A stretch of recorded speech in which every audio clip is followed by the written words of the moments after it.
Hey everyone, welcome to the Heralds of Awesome. Today I'm going to be reviewing the second and final volume of the Ed Brubaker and Michael Lark Daredevil run. The second volume is going to complete that series of issues. So I'm just going to get right into it. If you want to see the review of the first video, go ahead and look for the link in the description, or you can just find it on our on the channel under the video listings.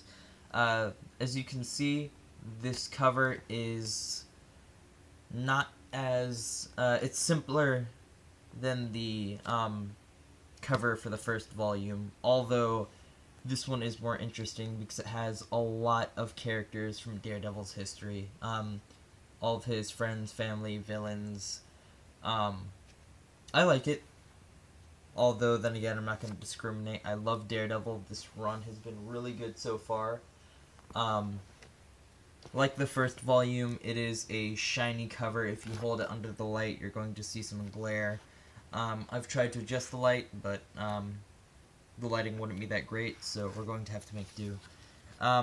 Like the first volume, the spine is pretty standard. The Marvel Omnibus banner's up here, and you have Daredevil, the Man Without Fear. Over here you have Brubaker, Lark, and Gaudiano. And there is a little Daredevil image right there, so volume 2. Like I said in the first volume review, these two volumes are a bit smaller than your run-of-the-mill omnibus, but after reading a couple hundred pages of that first volume, I'm pretty satisfied with it so far. It is more about quality than quantity in this case. Your normal omnibus runs for about 800, 900 pages for about $100 cover price, but you can always get them cheaper online. I got both volumes online. If you pre-order them, you get to have free shipping and you get the lowest price available. At least that's what happens on Amazon. So, as you can see right here, next to the barcode, this is cheaper than your average omnibus because it is a smaller volume. It's $75, but it's a great presentation for an omnibus. It's completely worth it, especially if you're a Daredevil fan.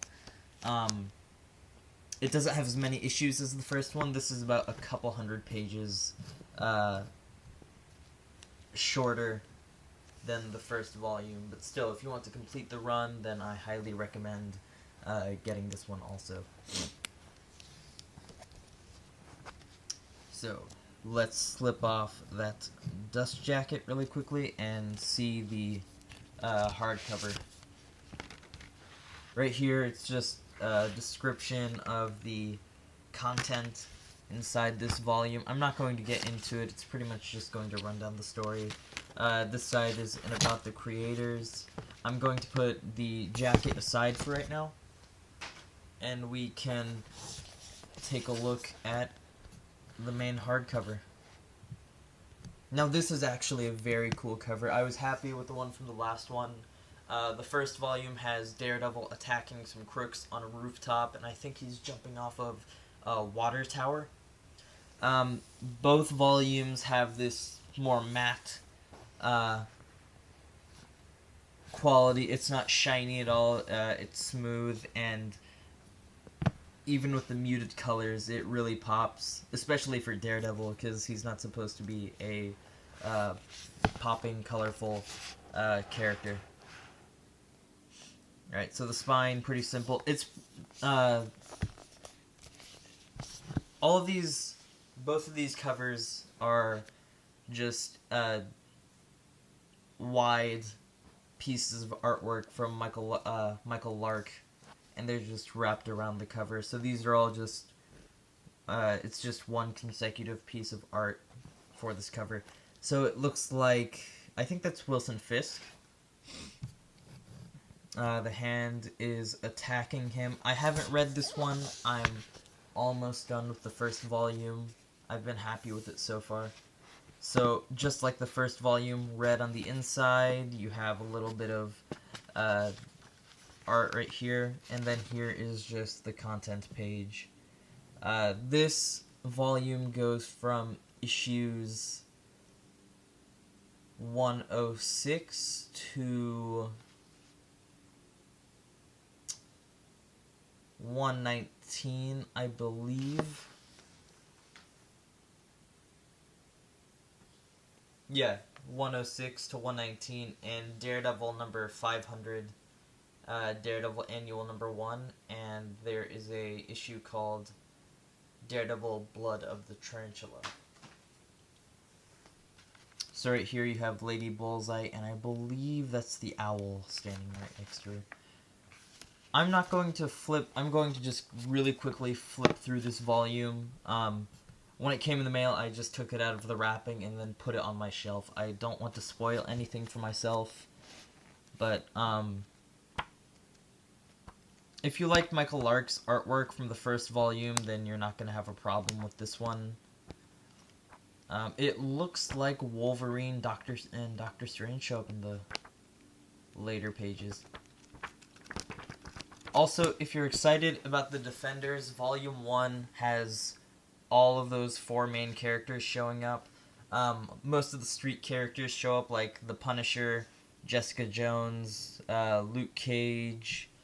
Iron Fist is a big part. Iron Fist is pretty much Daredevil's chauffeur for a good chunk of that the first volume.